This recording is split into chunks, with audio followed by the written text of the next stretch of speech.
Love and Understanding, Part 2. You see what I had to do because of love and understanding?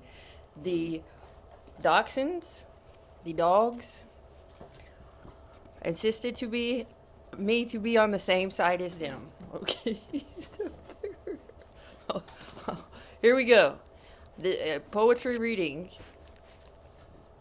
so that I can save some of these videos and everything doesn't have to be on the scroll for reading. Although I am reading it. We'll see. I'm curious as to if there is any kind of musical rhythm in what I wrote. Kindness. The difference between pity and understanding. If we think about being helpful to ourselves, don't you think it would be helpful to acknowledge that what we feel pitiful about? I feel pitiful about my productivity and speed. What kind of guilt do I carry? I want to be of service without having to keep my true self tightly hidden all day. I feel pitiful about my attachment to the internet because of feeling like I can't stand the recognition. I am all alone. Either way, I feel like it's forcing myself, whether it's to immerse myself in chores or to be on the phone. It's somewhat humiliating to acknowledge my unhappiness with being with myself. Whatever I might get insulted about by a situation that I don't know how to get myself out of is probably most definitely feelings of pity. What is my calling? To find the solution to loneliness? If you know that it's very possible to feel more lonely with company than when you are alone, and it is also possible to feel the loneliness when you are alone, what is the solution? You can do a million activities to take your mind off of it, but it always returns when you sit with yourself.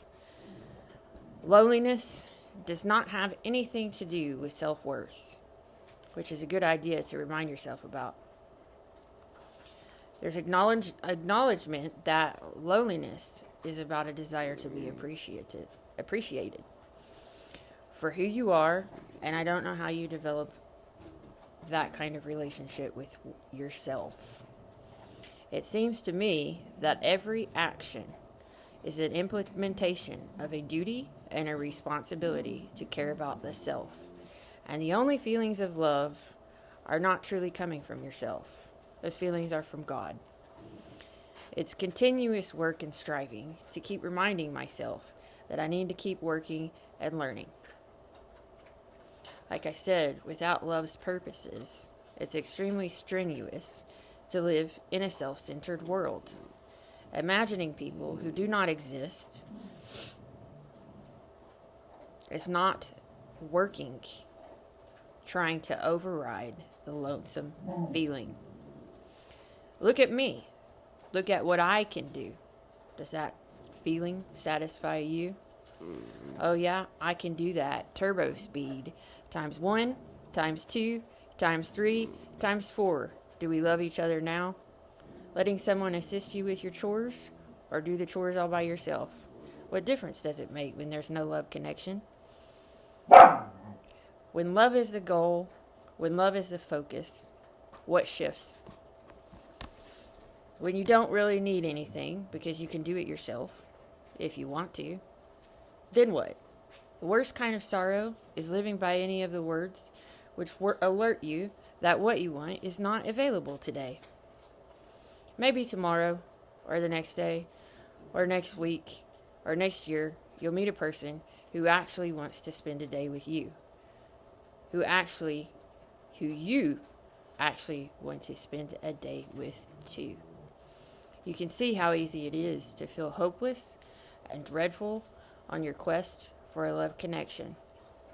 Optimistic mantras feel like shackles of lies, setting yourself up for disappointment.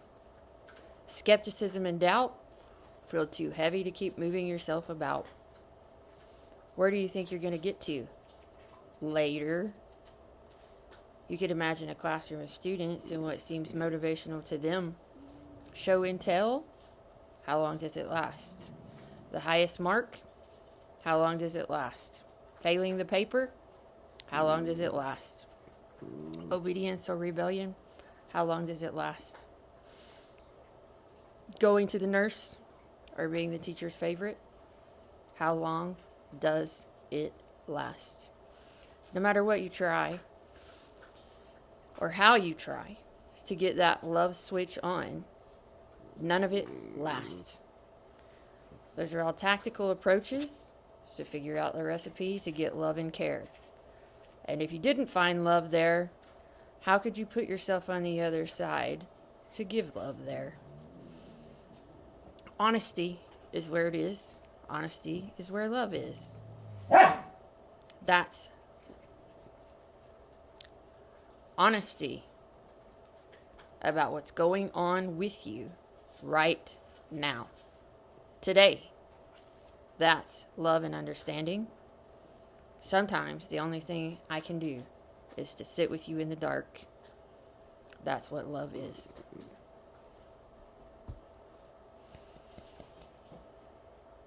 Now the question is, would that have been better if I was making eye contact the whole time and had memorized all those words? I don't know what feels heartfelt to other people. I liked it. It felt heartfelt and soothing to myself, so I decided to put it on the speech for today. But good stuff. Good stuff. So what are my thoughts about what I wrote? My thoughts are that it is definitely a skill to figure out how to love in the moment. And any type of maneuver that you have observed yourself doing or you have observed anybody else doing is probably only a tactic about which method worked to get the most love and affection at home, or where the person felt like that was the way that they felt like they were getting love for themselves. You know, it's always a two-sided thing, but you don't look at it as who is the best or who is the worst or who is the average. You look at it as what is the love and affection quotient in the recipe, and how long is it going to last? Because a lot of things don't last. A lot of things you figure out you're getting better at doing a lot of things, but to expect this, I feel so wonderful and so cared about. That does not always happen.